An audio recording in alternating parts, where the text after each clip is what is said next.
Jeudi dernier, Emmanuel Macron n'en a rien dit, mais selon la porte-parole du gouvernement, les 80 km/h sur les routes secondaires devraient être abordés à Matignon aujourd'hui. Durant le grand débat, le chef de l'État s'est dit favorable à des aménagements. Sur le périphérique lyonnais, lever le pied, c'est 70 maximum à partir d'aujourd'hui, contre 90 jusqu'à présent. Objectif, réduire la pollution et les nuisances sonores. Ce boulevard périphérique est emprunté chaque jour par 150 000 véhicules.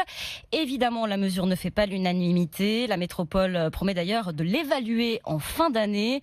Reportage à Lyon, Gwenaël Vindrestin pour RMC. Rouler à 70 km/h plutôt qu'à 90 sur le périphérique, les automobilistes lyonnais sont partagés. Je pense que c'est bien. Si vraiment tout le monde respecte et roule à vitesse constante à 70, le résultat sera positif. Alors pour la pollution, qu'on roule à 90 ou à 70, ce sera la même chose. 70, ce serait autant nous demander de ne pas rouler, quoi. Sur les 25 km du boulevard urbain, le trajet sera rallongé en moyenne de 2 minutes. Cela doit surtout permettre de réduire le bruit et la pollution. David Kimmelfeld est le président de la métropole de Lyon. On est là au cœur de l'urbain avec encore une fois 30 000 logements, des familles qui habitent au bord de ce périphérique et c'est d'abord et avant tout à elles que j'ai pensé lors de cette mesure. Pour l'opposition, cet abaissement de la vitesse ne résoudra rien. Philippe Cochet est le chef de file des Républicains pour l'agglomération. Il y a quelques mois en arrière, donc la ville de Rennes avait abaissé de 90 à 70 km/h. Ils sont vite revenus aux 90 km/h parce qu'en fait, il y a eu une dégradation notamment du dioxyde d'azote. Il n'y a pas eu de baisse sur l'accidentologie,